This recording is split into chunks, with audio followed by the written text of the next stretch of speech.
কিছু কিছু মানুষের কাছে না পড়াশোনাটা বিলাসিতা, আর কিছু কিছু মানুষের কাছে এই পড়াশোনাটা হচ্ছে প্রয়োজনীয় বিষয়। যারা গুলশানে থাকে, যারা বনানীতে থাকে, তাদের কাছে পড়াশোনাটা একটা বিলাসিতা। তারা সমাজের চোখে নিজেদেরকে বড় করার জন্য পড়াশোনা করে। তাদের কাছে দিন হয় রাত 12টার পর।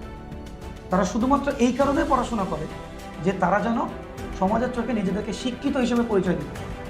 কিন্তু আমাদের বাংলাদেশে 60 থেকে 70%ই আমরা পড়াশোনা করি নিজেদেরকে পেট চালানোর জন্য, নিজেদের পরিচয় গড়ে তোলার জন্য, নিজেদের পরিবারকে তোলার জন্য, মা বাবাকে দেখার জন্য। তোমাকে পড়াশোনাটা করতে হবে তোমার ফ্যামিলিকে দেখার জন্য। ইনফ্যাক্ট তোমার বংশটাকে সম্পূর্ণ তুলে নিয়ে আসতে হবে তোমাকে। আর তুমি তখনই তোমার পুরো বংশটার দায়ভার নিতে পারবা যখন তুমি পড়াশোনা করো, যখন তোমার একটা পরিচয় হবে। তোমার কাছে কিন্তু পড়াশোনাটা বিলাসিতা না। তো তুমি যে সময়টা হেলায় নষ্ট করতেছো, পড়াশোনা না করে বন্ধু বান্ধবের সাথে আড্ডা দিচ্ছ, মনে রাখো তুমি কিন্তু তোমার বংশকে তুলতে পারো। তুমি কিন্তু তোমার বংশের অন্যান্য মেম্বারের মতোই ওই অতল গহ্বরে হারিয়ে যাবে। তোমার কোনো পরিচয় থাকবে না, তোমাকে কেউ চিনবে না।